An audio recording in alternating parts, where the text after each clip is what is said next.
All right, so a couple of you guys had questions about doing the watercolor part of the watercolor resist. And since I did this demo live, I thought I'd do just a quick uh, videoed lesson. All right, so what I'm going to do is I'm going to first prep my watercolors. And I like to just put a drop of watercolor in each of um, my colors for my watercolor palette. And this just starts kind of priming them and getting them nice and juicy. All right, the next thing that I'm going to be doing is mixing up a couple of colors. Now for the monochromatic watercolor project, you're using the drop-in method. And the drop-in method starts with a wet into wet watercolor, and then you're going to drop in um, the color that you're using, and you're probably going to mix in a secondary color. Now, one of the things I don't like doing is I don't like using straight out of the tube watercolors. I like to I like to mix my own colors. So you can see I've already kind of mixed a little bit of this lighter blue green by mixing together a little bit of blue and green. Now I also want to do a nice intense color. I don't want it to be too light. And when you add a lot of water, it does make it light. So the water that I added now is kind of soaking into this paint. And now I'm mixing it together. And I wanted to make it nice and intense. And I can just test this out in my sketchbook to see how is this color going to work. Is it going to be too light? If I add a lot of water to it, it's going to be super light. All right. And so I want to make sure that it is a nice, deep, intense color. The other thing you might want to have handy is uh, whatchamacallit, a paper towel so that you can have a nice dry brush to work with when you're dropping in different colors in case your color gets too saturated. All right, so I'm going to use analogous colors. These are complementary colors, so if I mixed one into the other, it's going to kind of muddy my color. So I want you to see that. It kind of dulls it and muddies the color around.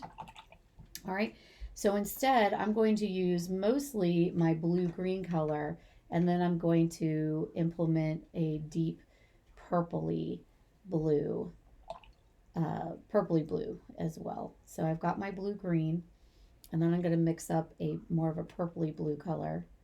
So I'm still working with blues. I'm just going to mix up that blue and that purple. And if I want to make it darker, I can add a little bit of black to it as well. All right, I can test that out onto my watercolor or my sketchbook. And this is watercolor paper in my sketchbook. So it does help to have nice, good paper to do this on. That's why you guys are using watercolor paper on your watercolor resist portrait. All right. So I've mixed up like a darker version, a deep blue, purple color with some black mixed in. And then I've got this lighter blue, green as well that I'm going to be working with. All right. So those, now that I've mixed in my colors, I can also mix in some straight from the tube colors as well if I wanted to. But the main thing is to prep your colors first.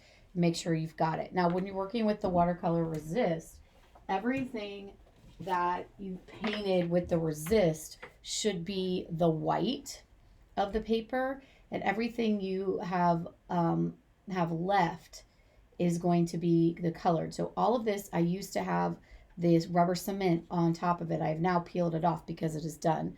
All right, but that left all of these colors. You can see how the colors have kind of mixed together. I use like a red and purple mixed together as well as some black. So I got a really deep color there and mixed it in and marbled it together. That's what the drop-in method does. All right, so let's say that this is my watercolor resist. I'm going to paint my surface with water. I can't do it right now. All right, I'm going to paint my surface with water just to wet it. So this is everywhere where you're not, where the resist is not. Okay, this is going to get it damp. Now you guys can play with the amount of color. I would definitely practice this first before putting it in your final one. And then I'm just going to drop in little amounts of my colors. I'm mostly using this blue-green color, and then I am going to just touch in the deeper, darker color. And I want it to mix in together there. So I could get colors, I want colors that are going to be fine mixing in together. And I want to make sure that it's not too light. So if my color is too light, I can mix a little bit of black in there, all right, to make it a little bit darker. I could make more intense color by coming straight from the tube, straight from the palette, mix it in there. And I'm just touching my brush to the wetness, and you can see it's spreading that color around. So this is the drop-in method that we're using for this. And you want to just make sure that you've got it nice and even as your colors go, letting them mix and blend together. All right. Like I said, I wouldn't use the orange that I mixed up because that makes it a little bit too dull as far as the colors go. I want to make sure that I have a little bit brighter colors.